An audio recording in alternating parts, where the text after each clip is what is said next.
ফাজকুরুনি আযকুরুকুম ওয়াশকুরু লি ওয়ালা তাকফুরুন।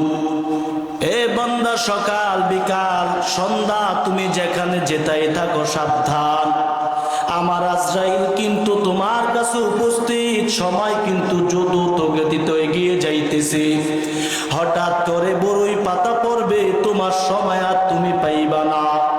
আজরাইল যখন এসে পড়বে সাবধান, তুমি কিন্তু আমার পাকড়া থেকে দূরে সরে যাইতে পারবা না। দুনিয়াতে যতই কিছু করো রে বান্দা, আমারে তুমি ভুলিয়া যাইও না, কারণ আমি আল্লাহ তোমারে সব সময় পর্যবেক্ষণ করি। তুমি হাঁটতে গেলেও করি, তুমি বসতে গেলেও করি, আমি আল্লাহ তোমার দিকে তাকায় আছি। এর ধনুশ্বরের যুবক, কিসের আশায় আমি এখানে বসলাম রে যুবক? ও যুবক, আমিও তো পারতাম তোমার মতো রং তামাশা করতাম, আমিও তো পারতাম গান বাজনা করতাম। এমন কোন মায়ের পেটের সন্তান ছিল না আমাকে বাধা দিবে রে বাবা, এমন কোন কেউ ছিল না দোকান থেকে আমাকে বাধা দিয়ে ফের বের করে দিবে।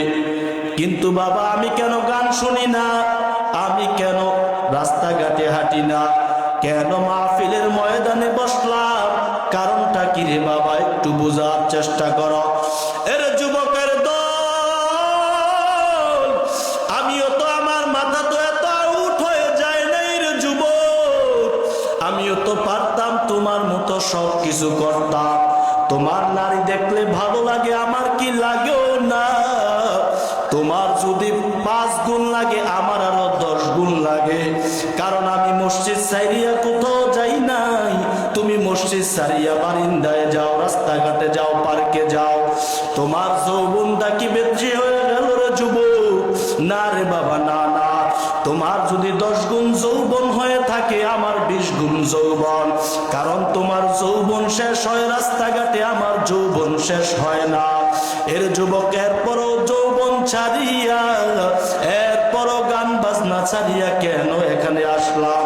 কেন টুপি মাথার দিলাম? কেন লম্বা জামা গা দিলাম রে যুবক? কি সে আমাকে উদ্দীপ্ত করলো? কারণ একটা, আল্লাহর কোরআন যখন পড়লাম, রসুলের হাদিস যখন খুললাম, আমার মাওলার সেই কোরআনের আয়াত দেখিয়া পারি না রে যুবক, আমার মাওলার সেই কোরআনের আয়াতের অর্থ দেখিয়া পারি না। হারাম পথে চলতে, গান বাজনা করতে রে যুবক, আমার আল্লাহ তাকে তাকা কয়, ও যুবক, আলাম নাজআলিল আরদা মিহাদা, আমি আল্লাহ তোমাদের জন্য জমিনটারে করে দিলাম বিছানা স্বরূপ। আলাম নাজআল লাহু আইনাইন, আমি আল্লাহ তোরে 2টা চোখ দিলাম, তুই কোরআন পড়বি রে বান্দা। ওয়া লিসানা ওয়া শাফাতাইন, তোর 2 ঠোঁটের মাঝে একটা জিহ্বা দিলাম, জিহ্বা দিয়ে কথা বলবি, কোরআন পড়বি। আজকে কত মানুষ বোবা, কথা বলতে পারে না, ওনারা বুঝে জিহ্বার কি মর্ম। আল্লাহর কুদরত, এই জিহ্বার মাঝে এতটুকু গোস্ত, এই জিহ্বার মাঝে কথা বলার শক্তি দিল কে? আর জোরে বলো কে?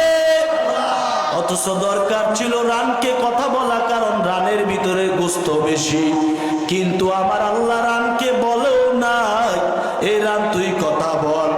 আমার আল্লাহর হুকুম নিষেধ সেখানের মাঝে, আমার আল্লাহর ওয়ার্ডার হলো জিহ্বা তোর মাঝে যতটুকু গোস্ত থাকুক না কেন তুই কথা বলবি। জিহ্বা কথা বলতেছে। এর নবীর উম্মত, আল্লাহ যদি জিহ্বাটা বন্ধ করে দেয়, বলো না কোথায় যাইবা? এর নবীর উম্মতের দল, আল্লাহর কোরআন পড়ে দেখলাম, আল্লাহর কোরআনের আয়াত, ইন্না জাহান্নামা কানাত মিরসাদা, আমার মাওলার সেই জাহান্নামের ভয় আমাদের অন্তরে ঢুকেছে। জাহান্নামের ভয়ের কথা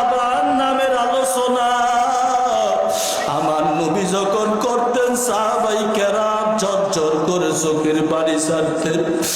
আমার নবী জাহান্নামের আলোচনা করার সাথে সাথে সাহাবায়ে কেরামের কান্নার আওয়াজ, কোন কোন সাহাবায়ে কেরাম সেই মজলিস থেকে আর যাইতো না।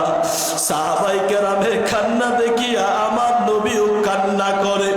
এরে নবীর উম্মতের দল, ও বনেশ্বরের যুবক, তুমি এমন কপাল পোড়া বাবা, তুমি এমন কপাল পোড়া, সপ্তাহে মাসে আর বছরে সারাদিন হাঁটো, কোনদিন হুজুরে বলে না তুমি আসো। আজকে এত বড় সুন্দর মাহফিল, তুমি আসতে পারো নাই রে বাবা, কপালটা পড়ে গেল নাকি? এর যুবক, কয়দিন আর আল্লাহকে পৃষ্ঠ প্রদর্শন করে চলবা? কয়দিন আমার আল্লাহকে মাইনাস করে চলবা? কয়দিন আমার আল্লাহকে বৃদ্ধাঙ্গুল প্রদর্শন করে চলবা? কয়দিন আমার মাওলার বেজার করে চলবা? সারাদিন নামাজ নাই, ফজরের সময় আজান দিলে তোমারে টোকাইয়া পাওয়া যায় না, এরপর তোমার নাস্তা হাজির। আমার আল্লাহ তোমার নাস্তাটা বন্ধ করেও নাই, এরপরে জোহরের আজান তোমারে মসজিদে পাওয়া যায় না, এরপর আমার আল্লাহ তোমার খানা বন্ধ করে নাই, চোখ গুলা বন্ধ করে অকুজু করে দেয় নাই, নষ্ট করে দেয় নাই, পাওগুলাকে নষ্ট করে দেয় নাই। মনে হয় আমার আল্লাহ ডাকে বান্দা আমার কাছে আয়, আমি আল্লাহ হাজির, আমি আল্লাহ হাজির।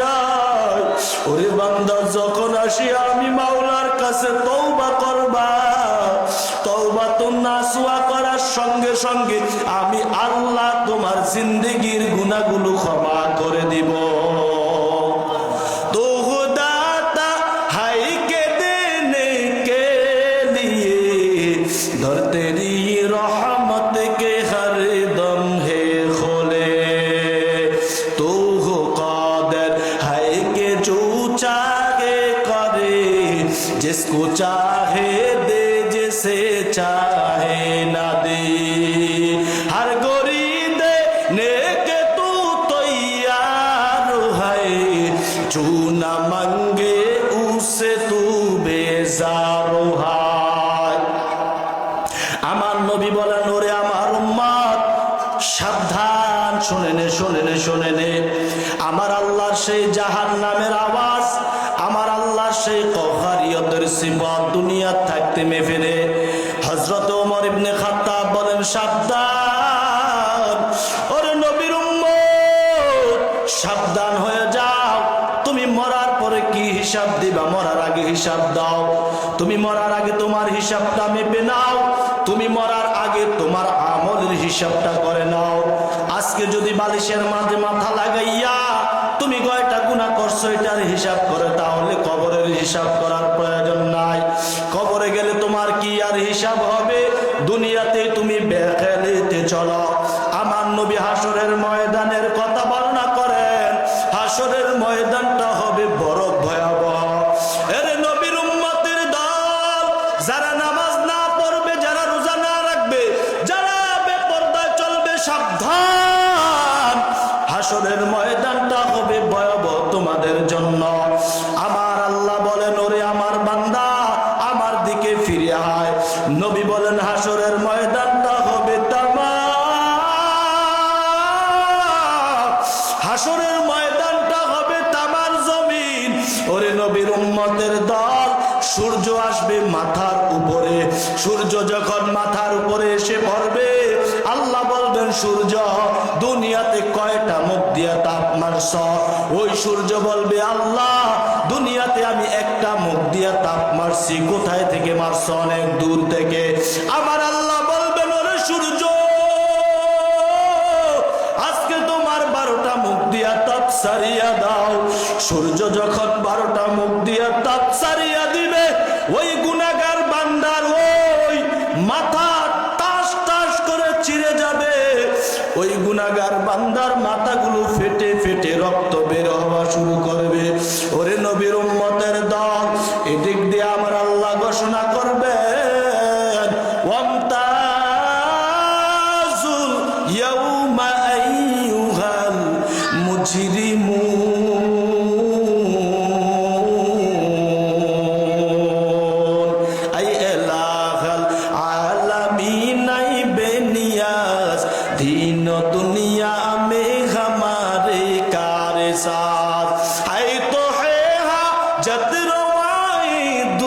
जहां हम तेरा दर चूर कर जाहे कहा।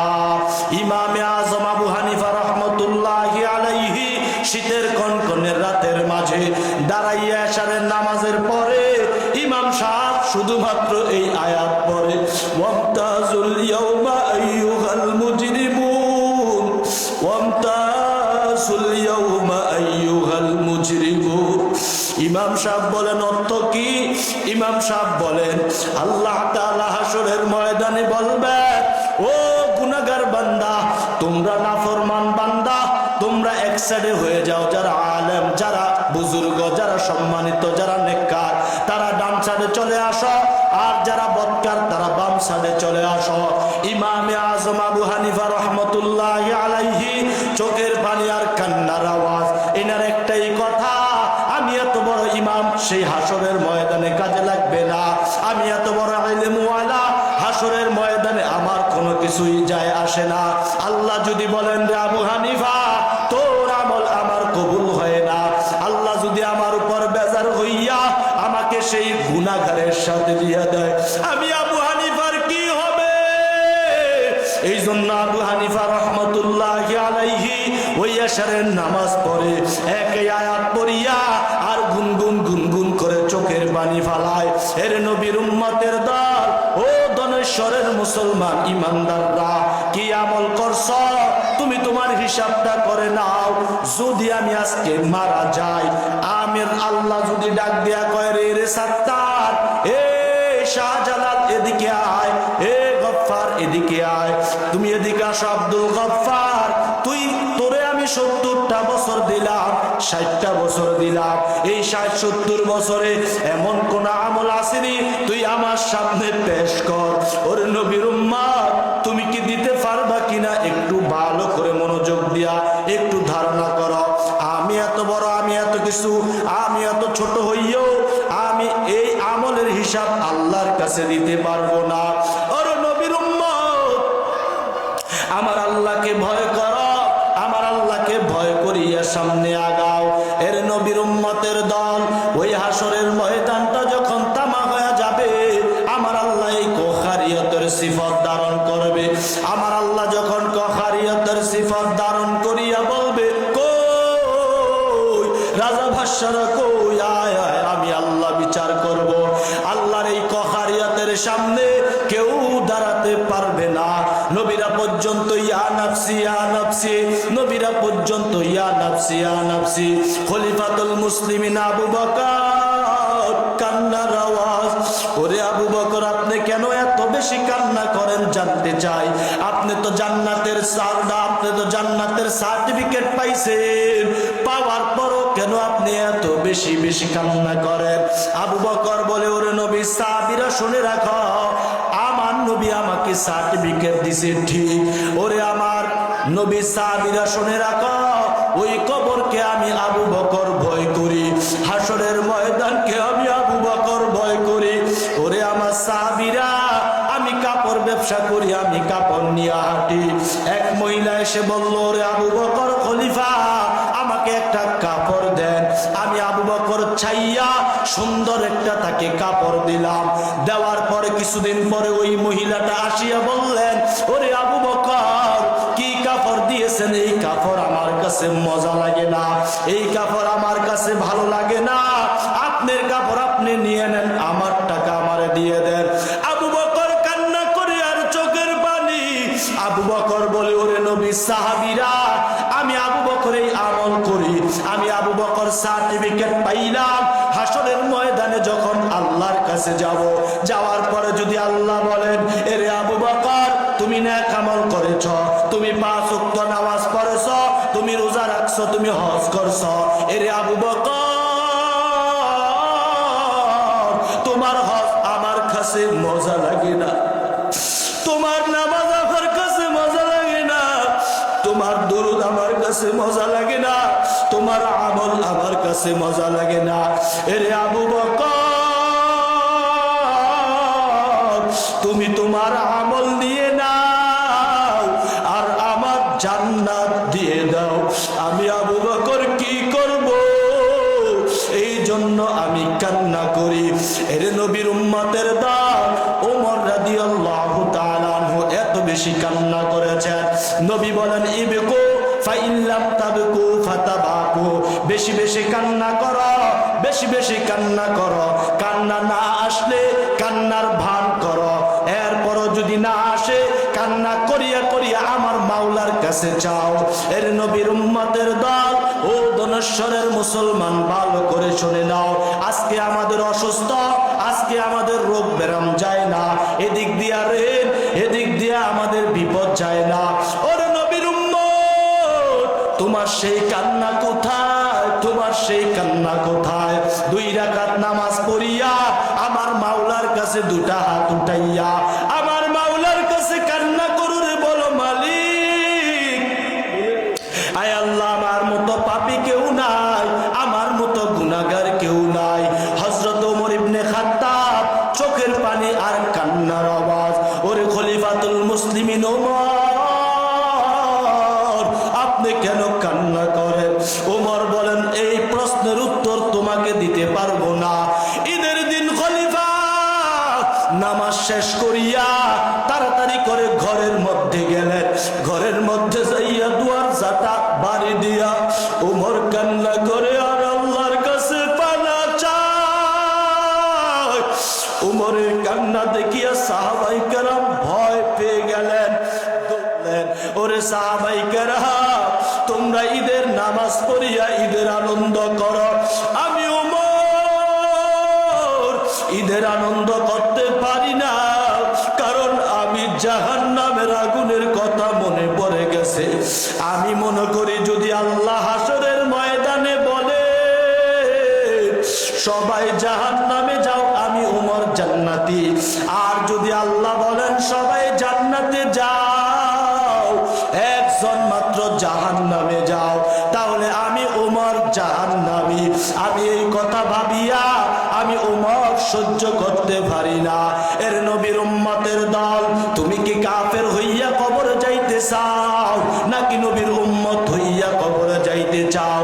এর নবীর উম্মত আল্লাহ কোরআনের মাঝে বলেন ওয়ালিল্লাযিনা কাফারু বিরাব্বিহিম আযাবু জাহান্নাম ওয়া বিসাল মাসির। ওর নবীর উম্মত জাহান্নাম থাকবে নিকৃষ্ট স্থান, আর এটা প্রত্যাবর্তনকারীরা কতই না নিকৃষ্ট। যারা জাহান্নামের মাঝে যাইবে ফেরেশতারা ডাক দিয়া বলবে এরে আল্লাহর গোলাম তোমার কি দুনিয়ার মাঝে কোন আলেম সতর্ক করে নাই?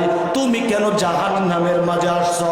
কারণ জাহান্নামের আওয়াজ আমরা তো এভাবে সহ্য করতে পারি না, আর জাহান্নামের মাঝে যাইবা তুমি কিভাবে থাকবার যুবক? ওরে আল্লাহর বান্দা তুমি কেন এদিকে রওনা দিতেছ? ওই ব্যক্তি বলবে ক্বালু কুন্না মাআকুম আইন যুকিরতুম। ওই ব্যক্তি বলবে আমি শুনছি, আমি জানছি, এখন আমাকে জায়গা দেন, আমি যাব। আল্লাহ বলবেন না রে নাফরমান না, আর যাওয়ার টাইম নাই, তুই জাহান্নামের আসামি হয়ে গেছ। এর নবীর উম্মত জাহান্নামের আসামি হওয়ার পর জাহান্নামে যাওয়াটা এত সোজা না। ওরে নবীর উম্মত জাহান্নাম বড় ভয়ঙ্কর রে বাবা। হাসরের ময়দানের দিন জাহান্নাম আসবে, শিকল দড়ি ভেঙ্গে ভেঙ্গে আসবে। এর নবীর উম্মত আল্লাহ বলবেন ওর ফেরেশতারা জলদি করে জাহান্নামকে থামাও।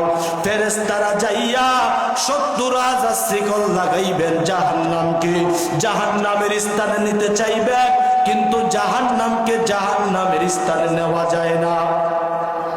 এবার আমার আল্লাহ পাক বলবেন ও ফেরেশতারা জাহান্নামের স্থানে নিছো নাকি? কয় না রে আল্লাহ নিতে পারি না, জাহান্নামে এত গর্জন সহ্য করতে পারবি না রে যুবক, জাহান্নামের তো আওয়াজ সহ্য করার ক্ষমতা নাই। এরপরে আমার আল্লাহ বলবেন একটু পানি ছিটাইয়া দাও। পানি ছিটাইয়া দেওয়ার সাথে সাথে জাহান্নামের মাঝে চড়ে যাবে। একটা মানুষ যখন রোজা রাখে না, একটা মানুষ যখন বেপরদায় চলে, কোন নারী যখন স্বামীর অবদ্ধতা হয়, আল্লাহ লানত তার উপর পড়তে থাকে। আর যে বেনামাজি হয় আমার আল্লাহ তার উপর রাগান্বিত হয়ে যায়। আল্লাহ বলেন, বান্দা এত কিছু দেওয়ার পরও কেন আমার থেকে দূরে সরে যাও? আমি আল্লাহ তোমাকে চোখ দিলাম ফিরি, আমি আল্লাহ তোমাকে কান দিলাম ফিরি, আমি আল্লাহ তোমার নাক দিলাম ফিরি, আমি আল্লাহ তোমার বডিটা দিলাম ফিরি, আমি আল্লাহ আসমান দিলাম ফিরি, আমি আল্লাহ জমিন দিলাম ফিরি। এরপরও কে তোমারে আমার থেকে দূরে সরাইয়া নিল? এরে বান্দা আমার কাছে আয়, আমি আল্লাহ হাজির, আমি আল্লাহ হাজির। ইয়া আইয়ুহাল্লাযীনা আমানু তুবু ইলাল্লাহ, তুবু ইলাল্লাহি তাওবাতান নাসুহা। এরে বান্দা তওবার মতো তওবা করবি, আমি আল্লাহ তোকে বিদায় দেওয়ার জন্য, আমি আল্লাহ তোর তওবা কবুল করার জন্য হাজির হয়ে গেলাম। আমি আল্লাহ তোর কাছে আসে বললাম, তুই যদি বেনামাজি হয়ে থাকস কোনো সমস্যা নাই, তুই যদি বেপরদায় চলে থাকস কোনো সমস্যা নাই, তুই যদি কোনো অসংগীত কোনো কাজ করস কোনো সমস্যা নাই, আমি আল্লাহ তোর সামনে উপস্থিত হয়ে গেছি। তওবার মতো তওবা করবি, আমি আল্লাহ তোর জিন্দেগির গুনাহগুলো মাফ করে দেব। শুধু জুদাস রহমাতাল লিল আলামিন, মসজিদে ও শুধ হামারা হে জমিন। আল্লাহ আল্লাহ क्या मुबारक नाम है, अल्लाह अल्लाह आशिकू का काम है। अल्लाह अल्लाह मिकुनत अर्दू समागा, अल्लाह अल्लाह मिकुनत जुब्बा व हवा, अल्लाह अल्लाह मिकुनत शमसुर कमर, अल्लाह अल्लाह मिकुनत হাজারো সাজার। এর নবীর উম্মত, সময় সংক্ষিপ্ত হয়ে গেল রে যুবক। তুমি যদি আল্লাহর জন্য পাগল হও, রসুলের ভালোবাসা থাকে, আজকে থেকে তওবা করবা, আর নবীকে আমার কষ্ট দেব না। যারা দাড়ি চাচরে বাবা তোমাদের পা ধরে ভুলি, যারা দাড়ি চাচ 24 ঘন্টা তোমাদের গুনাহ লেখা হয়, লেখা হয়, লেখা হয়। যদি মক্কা শরীফ হজ করো সেখানেও লেখা হয়, যদি নামাজ পড়ো সেখানেও লেখা হয়। দাড়ি চাচিলে আমার নবী যে কত কষ্ট পায়, আমার নবী যে কত দুঃখ পায়। একবার যদি দুরূদ শরীফ কেউ কোথাও থেকে পড়ে, সাথে সাথে ফেরেশতারা জানায়া দেয়, ওগো আমার পয়গম্বর অমুক ব্যক্তি অমুক স্থান থেকে আপনার উপর দুরূদ পড়ছে, আপনি সালামটা নিয়ে নেন। সাথে সাথে আমার নবী সালামটা নিয়ে নেন এবং খুশি হন। এভাবে যদি কেউ নবীর সুন্নত তরক করে, আমার নবীর সেই সুন্নতের উপর ব্লাড লাগায়, সাথে সাথে ফেরেশতারা খবর দিয়ে দেয় আমার নবী কত কষ্ট পায়। যারা ওলি হবে, যারা আল্লাহর প্যারা বান্দা হবে, তারা আখিরাত, যারা আখিরাত মুখী হবে, টাকা চাললে টাকা ছাড়তে হবে, যদি বিল্ডিং থাকে বিল্ডিং থেকে আসতে হবে। কারণ আমার আল্লাহকে যারা পাইতে চায়, তারা দুনিয়ার সব কিছু কুরবান করতে হয়। ঠিক না বেঠে? নারে তাকবীর, নারে তাকবীর, ধনেশ্বরের মাহফিল। এর নবীর উম্মতের দল, সময় খুব সংক্ষিপ্ত। আমাদের মেহমান আসতেছে ইনশাল্লাহ, এখন আমাদের বয়ান শেষ হবে। এর নবীর উম্মতের দল, আর সংক্ষিপ্ত সময়ে একটা কথা, যদি আল্লাহর ওলি হতে চাও, 1 নম্বরে তোমাকে 5 ওয়াক্ত নামাজ পড়তে হবে। যদি আল্লাহর ওলি হতে চাও, 2 নম্বরে আল্লাহর সাথে শিরিক করা যাবে না। যদি আল্লাহর ওলি হতে চাও, মা বাবার সাথে কখনো বেয়াদবি করা যাবে না। এই 3টা যদি পারো, আল্লাহর কসম করে বলি তুমি ওলি হইতে পারবা। ইব্রাহিম ইবনে আদহাম, ও 7টা দেশের মালিক, 7টা দেশের বাদশা ইব্রাহিম ইবনে আদহাম। ইব্রাহিম ইবনে আদহাম একদিন এই রাজ্য পরিচালনা করতেছে, রাতের বেলা হয়ে গেছে। ইব্রাহিম ইবনে আদহাম রহমতুল্লাহি আলাইহি, তার একটা ঘোড়া হারানো গিয়েছে। এবার ইব্রাহিম ইবনে আদহাম ঘোড়াটা টোকায়। ইব্রাহিম ইবনে আদহাম রাতের বেলা যখন ঘুমায়া গেলেন, হঠাৎ করে দেখি ওই ছাদের মাঝে কে যেন আওয়াজ করতেছে, আওয়াজ। ইব্রাহিম ইবনে আদহাম রহমতুল্লাহি আলাইহি ছাদের উপর গেলেন। যাওয়ার পর কে যেন বললেন, ওরে ইব্রাহিম ইবনে আদহাম তুমি কি টোকাও? ইব্রাহিম ইবনে আদহাম বলেন, ও আমার কে আমি জানি না, আমার একটা জিনিস হারানো গেছে, আমি সেটা টোকাই। ওই ব্যক্তি বললেন, সাবধান, এটা কোনো ছাদের মাঝে পালাও যাবে না, এটা তুমি রাস্তায় হারাইছ, রাস্তায় যাইয়া তালাশ করো, সেখানে পাইবা। এবার ইব্রাহিম ইবনে আদহাম যখন দৌড় মারবেন, হঠাৎ করে কে যেন ডাক দিয়া বলে, ওরে ইব্রাহিম ইবনে আদহাম, যদি ওই জিনিসটা পাওয়ার জন্য তোমাকে 7 দেশের মুলুকের বাদশা তুমি সব কিছু চাইরা রাস্তার মাঝে যাওয়া লাগে, আর আমার আল্লাহ যে আসমানের মালিক, আমার আল্লাহ যে জমিনের মালিক, আমার আল্লাহ যে চন্দ্রের মালিক, আমার আল্লাহকে পাওয়ার জন্য তুমি কি করতে হবে? এই কথা শোনার সঙ্গে সঙ্গে ইব্রাহিম ইবনে আদহাম সব বাদশাগিরি ছাড়িয়া দিলেন। বাদশাগিরি ছাড়িয়া জঙ্গলের মাঝে রওনা দিলেন। সবাই বুঝাইলেন, হুজুর ও বাদশা, আপনি রাজ্য ছাইরা যাইয়েন না। ইব্রাহিম ইবনে আদহাম বলেন, না, আমাকে আল্লাহকে পাইতে গেলে আমাকে রাজ্য ছাইরে যেতে হবে, আমার এই সেই জঙ্গলের মাঝে জিকির করতে হবে, মুজাহাদা মুআকাবা করতে হবে। ইব্রাহিম ইবনে আদহাম সব বাদশাগিরি ছাড়িয়া দিয়া জঙ্গলের মাঝে চলিয়া গেলেন। জঙ্গলের মাঝে যাইয়া শুধুমাত্র মাওলার জিকির করেন, চোখ বুঝে লা ইলাহা ইল্লাল্লাহ, লা ইলাহা ইল্লাল্লাহ, জবান খোলে লা ইলাহা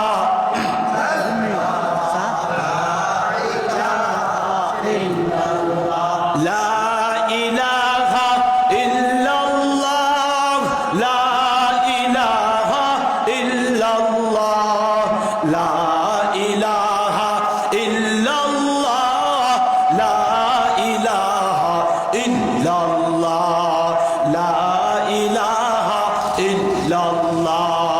আল্লাহ আল্লাহ আল্লাহ আল্লাহ আল্লাহ, জোরে আল্লাহ আল্লাহ, জোরে জোরে জোরে জোরে আল্লাহ আল্লাহ আল্লাহ আল্লাহ আল্লাহ আল্লাহ আল্লাহ আল্লাহ আল্লাহ আল্লাহ আল্লাহ, জোরে আল্লাহ আল্লাহ আল্লাহ আল্লাহ আল্লাহ আল্লাহ আল্লাহ আল্লাহ আল্লাহ আল্লাহ আল্লাহ আল্লাহ আল্লাহ আল্লাহ আল্লাহ আল্লাহ আল্লাহ, জোরে আল্লাহ আল্লাহ।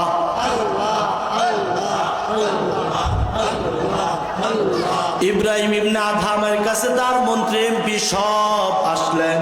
আসিয়া বলেন, বাদশাহ, এত কিছু সারিয়া দিয়া, আরামের তোষক সারিয়া দিয়া আপনি আসলেন জঙ্গলের মাঝে, আপনি কি পাইলেন জানতে চাই। ইব্রাহিম ইবনে আদহাম বলে, ওরে আমার এমপি মন্ত্রী, আমি কি পাইছি জানুনি, আমার কাছে আসো। এবার একটা পুকুরের মাঝে নিলেন, নেওয়ার পরে একটা সুই বার করলেন, সুইটা বার করিয়া পুকুরের মাঝে ফালাইয়া দিলেন।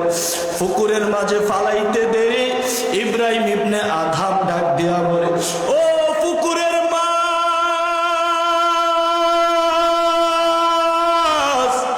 আমার সুইটা বার করে দাও। সাথে সাথে পুকুরের মাঝে কম্পন সৃষ্টি হয়ে গেছে।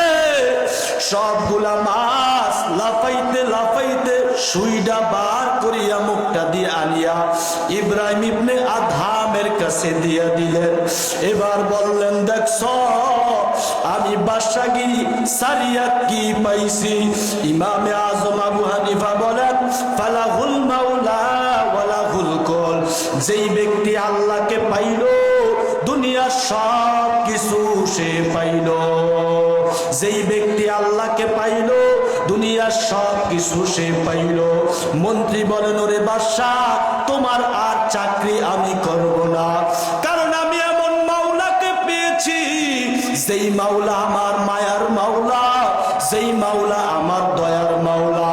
মন্ত্রী বলে, ওরে আমার খাদেম, আমার কাছ থেকে তুমি কাকে এত দরদি পাইছ? কয়, আমি আমার কাউ আমি পাইছি আরশ আজিমের মালিক আল্লাহ কি। ওগো নবীর উম্মতেরা হয়ে আছো দিশেহারা,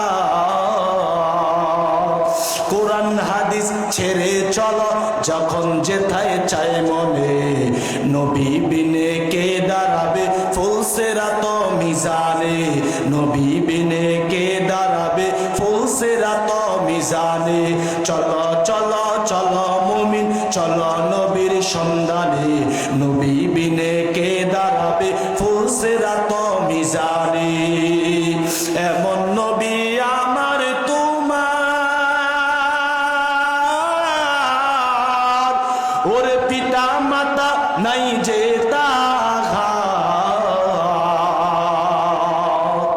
এরপর জো কাফেরেরা কত মারলো নবীকে, নবী বিনে কে দাঁড়াবে ফুলসিরাত মিজানে, নবী বিনে কে দাঁড়াবে ফুলসিরাত মিজানে। নবী আমার জীবন বরে ওরে দিনের লাগি কষ্ট করে, দান দান শহীদ করিলেন উহুদেরই ময়দানে, নবী বিনে কে দাঁড়াবে ফুলসিরাত মিজানে, নবী বিনে কে দাঁড়াবে ফুলসিরাত মিজানে। চলো চলো চলো মুমিন চলো নবীর সন্ধানে, নবী বিনে কে দাঁড়াবে ফুলসিরাত মিজানে। মন্ত্রী বলেন বাদশাহ আমি এমন আল্লাহকে পাইছি, এক নাম্বার তোমার চাকরি ছাড়ার কারণ হলো তোমার থেকে ভালো রবকে পাইছি, এমন রবকে পাইছি আমি তোমার কাছে চাকরি করলে তুমি যখন খাও আমি দাঁড়ায়া দাঁড়ায়া চাইতে হয়। আমি আমার এমন মাওলারে পাইছি আমার মাওলা খায় না কিন্তু আমারে খাওয়ায়। এর বাদশা তুমি যখন ঘুমাও তোমাকে আমি পাহারা দেওয়া লাগে, কিন্তু আমি এমন মাওলারে পাইছি আমার মাওলা ঘুমায় না। আল্লাহু লা ইলাহা ইল্লাহু আল হাইয়ুল কাইয়্যুম লা তাখুযুহু সিনাতু ওয়া লা নাওম। আমার মাওলা ঘুমায়ও না, আমার মাওলা তন্দ্রাও যায় না। এরে বাইরে বাদশা আমি এমন মাওলারে পাইছি তুমি আমারে কখনো পাহারা দেও না, আমি বরং তোমারে পাহারা দিতে হয়। আমি এমন মাওলারে পাইছি আমার মাওলা আমারে পাহারা দিয়া রাখে। ওয়া হুয়া মাআকুম আইনামা কুনতুম ওয়াল্লাহু বিমা তা'লামুনা বাসীর। আল্লাহ বলেন বান্দা তুমি যেদিকে তাকাও সেদিকে আমি, অতএব ফাজকুরুনি আযকুরুকুম। তুমি যেদিকে যেখান থেকে ডাকবা আমি আল্লাহ তাআলা সেখান থেকে শুনি, আমি আল্লাহ সেখান থেকে জবাব দেই। তুমি একবার ডাকবা আমি আল্লাহ তোমাকে 10 বার স্মরণ করব। তুমি আমাকে দৌড়াইয়া ডাকবা আমি আল্লাহ দৌড়াবো। তুমি কোন মজলিসে ডাকবা আমি আল্লাহ ফেরেশতাদের মজলিসে তোমারে ডাকবো। সুবহানাল্লাহ। এজন্য ভাই আমি আপনাদের কাছে ওয়াদাবদ্ধ হতে চাই, আজকে এই মাহফিল থেকে তওবা করবেন। কত নামাজ ছেড়েছি আর নামাজ ছাড়বো না, আমার নবীকে দাড়ি কাটিয়া আমার নবীকে কষ্ট দেব না। ওরে পর্দার অন্তরাগত মা আর যৌবনের তারুণায় পর্দা বের খেলা করবো না, স্বামীর সাথে খারাপ ব্যবহার করব না, মিথ্যা কথা বলবো না, আলেমদের সাথে ভালো ব্যবহার করব, ছেলে সন্তানগুলোকে কোরআন শিখাবো। অন্তর যদি ভালো হয় দুইটা হাত উঠাইয়া আমার আল্লাহকে দেখা দাও। নারে তাকবীর। ধনেশ্বরের মাহফিল আমাদের হযরতরা আসতেছেন, ইনশাআল্লাহ আপনাদের কাছে ভালো মূল্যবান বয়ান রাখবেন। আমি আপনাদের এই সন্তানের মতো এই মসজিদের ইমাম, আমি ছোট একটা ক্ষুদ্রতম মানুষ, এই মসজিদের ইমাম, কিছু কথা রাখলাম গ্রামের মানুষের মতো। তো আরো ভালো ভালো বক্তা আসবেন, ওয়াইজিন আসবেন, কোরআন হাদিস সম্পর্কে সুন্দর সুন্দর বয়ান করবেন। ইনশাআল্লাহ বসবেন না আপনারা, এই মাহফিলকে সফলকামী করবেন, এটা আপনাদের কাছে প্রত্যাশা। আমার জন্য দোয়া করবেন, আমার ফ্যামিলি অসুস্থ আছে একজন মানুষ, তার জন্য দোয়া করবেন। এই নিয়ে আমি আমার কথাকে এখানেই সংক্ষিপ্ত করলাম। আসসালামু আলাইকুম ওয়া রাহমাতুল্লাহি ওয়া বারাকাতুহু।